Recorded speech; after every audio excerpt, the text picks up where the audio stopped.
Amati gambar-gambar ini baik-baik.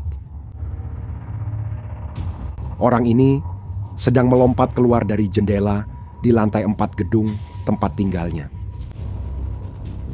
Salju menutupi pintu masuk. Sekarang, lihat gambar ini. Orang-orang menggali terowongan salju agar bisa ke jalan.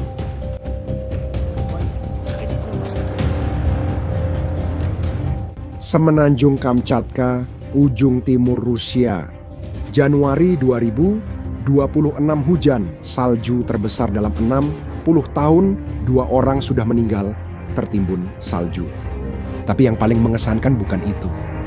Ribuan kilometer dari sana, di perbatasan Ukraina, seorang tentara Rusia menggigit botol plastik beku untuk mencairkan es agar bisa minum. Sekarang, ada sesuatu yang menghubungkan gambar-gambar ini, gambar salju, dengan tentara yang kehabisan air itu, sesuatu yang sedang terjadi di Rusia sekarang, dan hanya sedikit orang yang menyadarinya. Teruslah menonton, karena kami akan menunjukkan sesuatu yang luar biasa kepada Anda. Untuk memahami apa yang terjadi pada tentara itu dan kota-kota ini, Anda perlu tahu apa yang telah terjadi. Di Kamchatka, lebih dari 2 meter salju turun dalam beberapa minggu awal Januari, setelah hampir 4 meter di Desember. Bukan hanya salju yang tebal, salju itu mencapai lantai 2 beberapa gedung, di tempat lain bahkan sampai lantai 4 dan 5. Orang-orang tak bisa membuka pintu, jadi mereka menggali terowongan di salju seperti ditambang demi mencapai trotoar. Pihak berwenang telah menyatakan keadaan darurat. Tapi inilah masalahnya, di mana mesin-mesin untuk membersihkan salju, di mana truk-truk garam, di mana bahan bakar untuk mengoperasikan semua itu. Mereka tidak datang dan 2 orang tewas akibat longsoran salju dari atap. Tim penyelamat menangani jalan-jalan terblokir di kota. Toko-toko mulai kehabisan roti, susu, telur, truk-truk pengiriman tidak bisa lewat.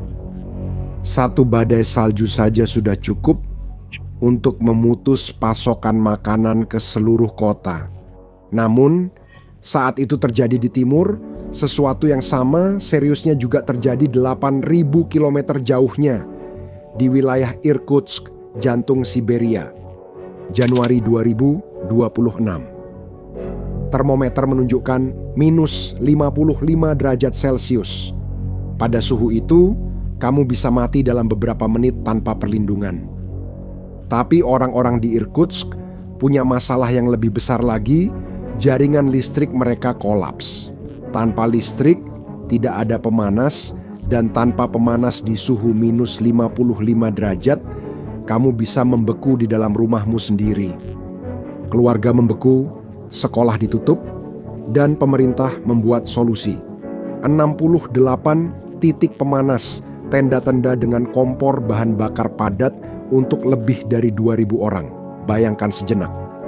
Rusia memiliki cadangan gas alam terbesar di dunia dan mengekspor gas ke seluruh negara. Warga negaranya harus ke tenda dengan api unggun agar tak mati kedinginan. Lalu, kenapa jaringan listriknya bisa kolaps? Bukan karena suhu, Siberia memang selalu mengalami musim dingin seperti ini. Masalahnya adalah perawatan infrastruktur listrik membutuhkan perbaikan, trafo-trafo harus diganti, jalur transmisi perlu dimodernisasi, tapi uangnya tidak ada. Sekarang, mari kita menuju Kemerovo, pusat produksi batu bara Rusia. Kemerovo seharusnya punya batu bara untuk menghangatkan rumah, tapi di tahun 2024 terjadi hal aneh. 10 perusahaan batu bara terbesar di wilayah itu mengalami penurunan laba sebesar 93% dari 200 miliar rubel menjadi hanya 13 miliar tanpa keuntungan. Tidak ada pajak, tanpa pajak, pemerintah daerah tidak punya uang. Pada akhir tahun 2025 wilayah itu mengalami defisit 34% dalam anggaran.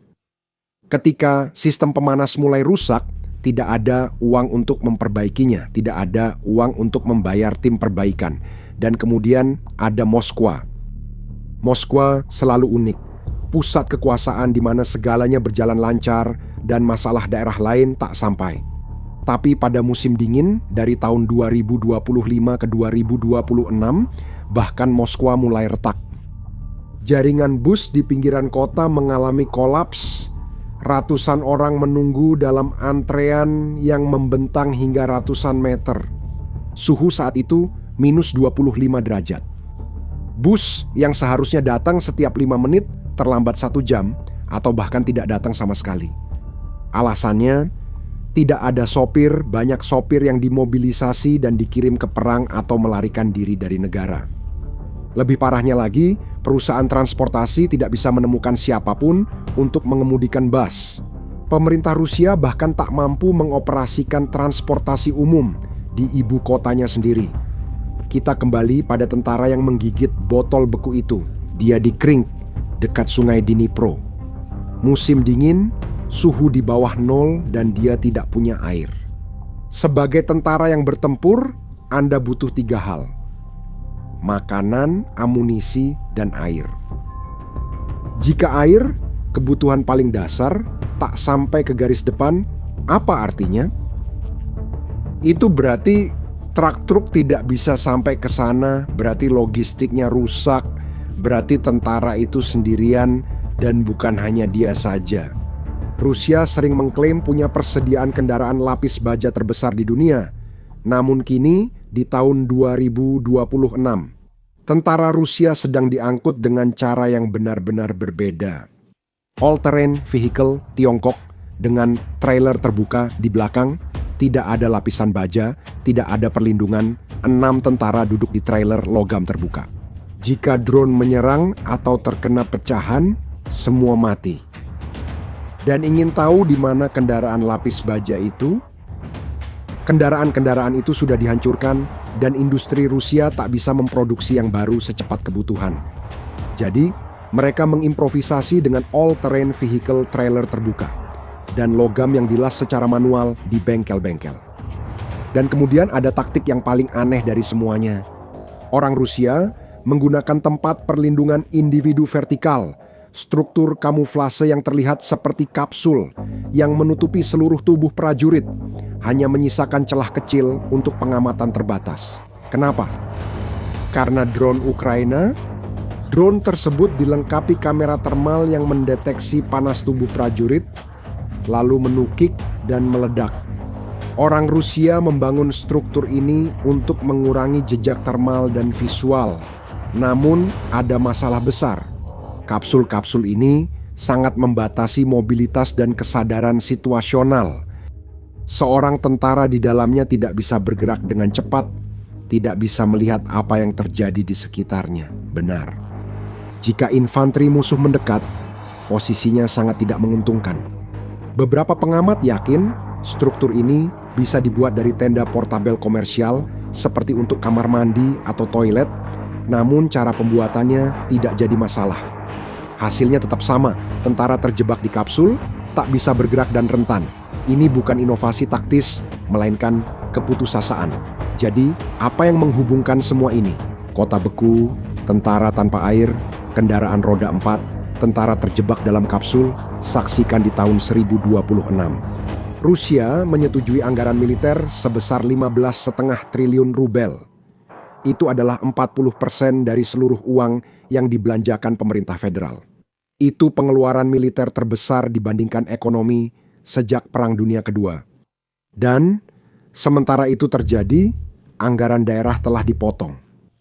Uang untuk memperbaiki trafo di Irkutsk dialihkan untuk rudal, bahan bakar untuk mesin salju di Kamchatka digunakan untuk tank. Di Ukraina, banyak sopir bus di Moskow berada di garis depan. Tim perawatan yang seharusnya memperbaiki pemanas, sekarang memperbaiki kendaraan militer. Rusia mengambil uang dari segala hal untuk membiayai perang, dan hasilnya sudah terlihat. Warga negara pengekspor gas terbesar membeku di tenda, tentara negara dengan cadangan air tawar terbanyak melelehkan es di mulut, kota-kota terkubur salju tanpa bantuan. Mesin-mesinnya di tempat lain, dan situasinya makin memburuk. Rusia telah kehilangan lebih dari 2,5 juta pekerja. Perusahaan-perusahaan tidak bisa menemukan karyawan, pabrik-pabrik tutup, dan sekarang pemerintah sedang mempertimbangkan kebijakan untuk memaksa orang yang tidak bekerja agar masuk ke pasar kerja. Target utamanya adalah perempuan, tetapi hal ini menimbulkan masalah. Pemerintah Rusia kerap mengedepankan nilai keluarga tradisional dan peran perempuan sebagai ibu. Namun kini mereka ingin memaksa perempuan bekerja di pabrik, yang merupakan kontradiksi. Dan infrastruktur yang dibangun Uni Soviet beberapa dekade lalu, yang membuat Rusia tetap berjalan selama bertahun-tahun, akhirnya telah habis. Tidak ada cadangan atau uang untuk membangun kembali, karena semuanya sudah dipakai untuk perang. Kenyataannya, musim dingin tahun 2026 bukan sekadar musim dingin yang sulit. Ini ujian bagi Rusia dan mereka gagal. Jenderal musim dingin yang terkenal selalu menjadi sekutu besar Rusia. Dialah yang mengalahkan Napoleon. Dialah yang membantu mengalahkan Hitler. Tetapi sekarang jenderal yang sama justru berbalik melawan negaranya sendiri. Sementara itu, salju makin banyak turun di Kamchatka, lebih banyak rumah membeku di Irkutsk, dan tentara mencairkan es untuk bertahan hidup. Rusia pada 2026 mengulangi kesalahan yang dulu membuat kekaisaran runtuh, mengorbankan segalanya untuk perang saat negara mengalami kehancuran di dalam negeri. Dan sejarah telah menunjukkan bagaimana semua ini akan berakhir. Menurut Anda, apakah Rusia bisa mempertahankan perang ini hingga 2026 atau justru keruntuhan internal akan memaksa perubahan?